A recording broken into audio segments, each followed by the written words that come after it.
Con el maestro Vicente Gómez Montero le damos celeridad al asunto. Vamos a hablar de Mario Vargas Llosa, su fallecimiento, su legado, siempre importante. Maestro Gómez Montero, ¿cómo estás? Me gusto saludarte. Buenos días, Hugo, ¿cómo estás? Qué gusto saludarte. Igualmente, a mí me da gusto. Oye, ¿cómo tomas tú, un hombre dedicado a las letras también, el fallecimiento de Mario Vargas Llosa? ¿Con qué te quedas de su obra, de su legado?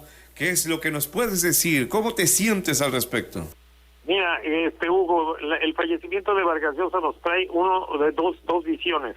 Una, los que lo apreciaban mucho, apreciaban su literatura, apreciaban su obra, y otra, los que no lo querían nada por su posición radical siempre sobre la derecha. Entonces, este escritor, yo quisiera recomendarles que nos fuéramos a la obra, no nos fuéramos a su postura política, porque siempre fue hacia la derecha, fue hacia la parte menos agradable para muchos de de la política. Pero yo quisiera que nos enfocáramos más a su literatura, a La ciudad y los perros, como tú bien señalabas hace un momento, a La tía Julia y El escribidor, a todas estas novelas que fueron maravillosamente bien acogidas en su momento y que le dieron fama y muchos premios, entre ellos el Premio Nobel de Literatura, que ya se lo debían, creo que desde hace como más antes del 2010.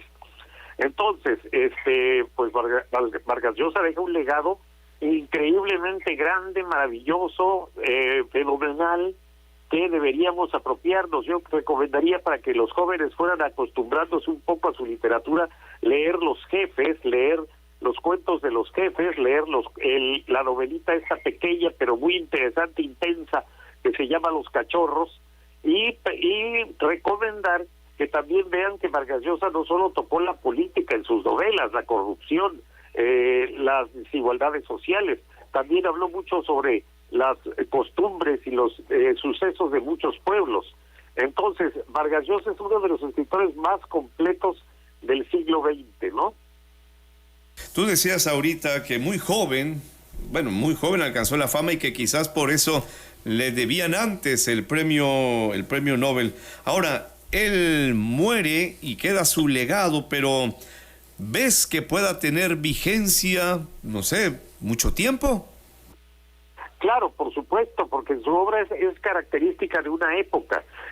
Tú la puedes leer en su momento que él la escribió, 30 años después, y la puedes leer ahora, porque es una obra que denota su interés por las costumbres y por el tiempo en el que vivía. Y eso hace al escritor. ¿Por qué recordamos a Balzac? Porque Balzac retrató toda la sociedad de su época, del siglo XIX. ¿Por qué recordamos a Carlos Fuentes, que era su compañero en esta fórmula del boom latinoamericano? Porque retrató las grandes oportunidades de la Revolución Mexicana y los grandes fracasos de la Revolución Mexicana. Por eso recordamos a Carlos Fuentes. Vargas Llosa va a hacer lo mismo. Odría, Leonidas Trujillo, estos dictadores feroces, canallas, que asolaron a pueblos, asolaron a sociedades enteras, estos van a ser verdaderamente, por eso va a ser recordado el maestro Vargas Llosa, por supuesto. Acababas de recomendar a los jóvenes, o por lo menos así lo entendí yo, empezar a leer a Vargas Llosa de lo más pequeño, de ir de menos a más, ¿no? Ante esta situación de esta generación que se advierte no lee mucho que digamos, Vicente. Así es, desgraciadamente así es, y eso va a completar un poco la pregunta anterior. ¿Sabes por qué va a ser un clásico Vargas Llosa? Porque desgraciadamente dictadores, corrupción, desdichas, desgracia, va a haber siempre en el mundo. Entonces, esto es lo que va a ser clásico a Vargas Llosa. Ahora bien, sí, yo recomendaría empezar a leer Los Cachorros, que es la historia de jóvenes, que fue una historia además que él tomó de la vida real. En su época, una noticia de la Nota Roja, porque Vargas Llosa fue periodista de Nota Roja, de espectáculos y de deportes, él tomó estas noticias de la Nota Roja de un gran danés que se soltó de su jaula en un colegio de niños, de niños ricos, de un colegio privado, y se metió a las regaderas, a los baños, y emasculó a uno de los niños, es decir, le cortó sus partes nobles, todas. Lo mordió ahí y le cortó todo. Entonces él hace una novela sobre esto, Los Cachorros es sobre este mismo problema que le viene a este niño que a los 11 años, 12 años, le cambió la vida, no solo la vida social, moral, sexual, también le cambió la vida para siempre a él y a sus amigos y a su familia. Vicente Gómez Montero, ¿con qué versión te quedas tú de la amistad truncada con García Márquez? Estaba yo buscando el término que pudiera yo considerar más adecuado, pero ¿con qué versión te quedas tú? Porque se dicen muchas cosas.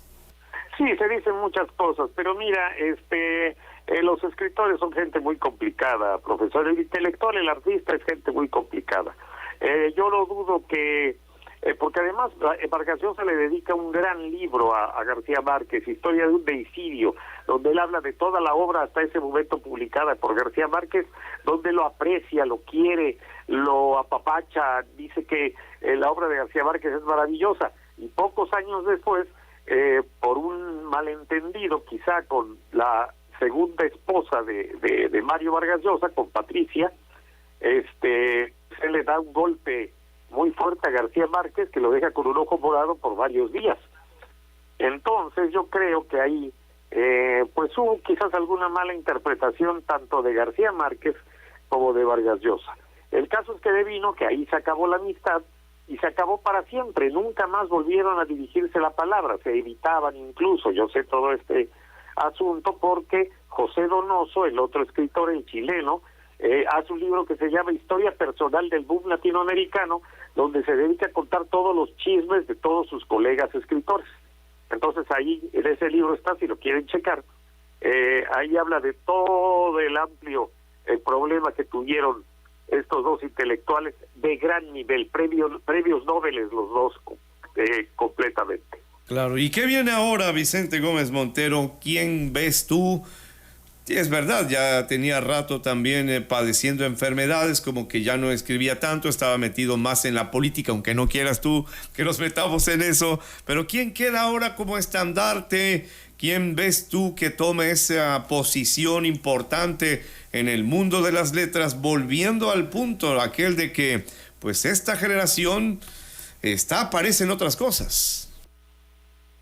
Pues mira, Hugo, esa sí es una pregunta difícil, porque a mí me gustaría mucho decirte que hay varios y que son fulanos, tal y venganos, por decirte tres, pero no puedo, no lo hay.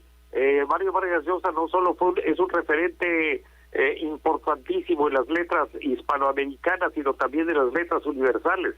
Él es un escritor universal, él trató temas universales, pero desgraciadamente en la actualidad los chicos o los jóvenes escritores se van más por el lado, no te diría, es que ni siquiera de la política, porque también tienen opiniones muy erradas en lo que es política.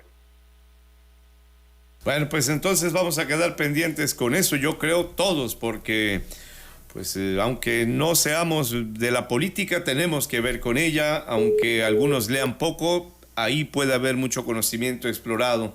Bueno, parece que se nos cortó la comunicación con Vicente Gómez, entonces ya pues ya no le sigo, ¿verdad? Lo que le estaba yo preguntando. Igual y nos quedaba pendiente nada más conocer pues un sentir final, una anotación final a todo esto que nos decía, que creo que ha sido interesante.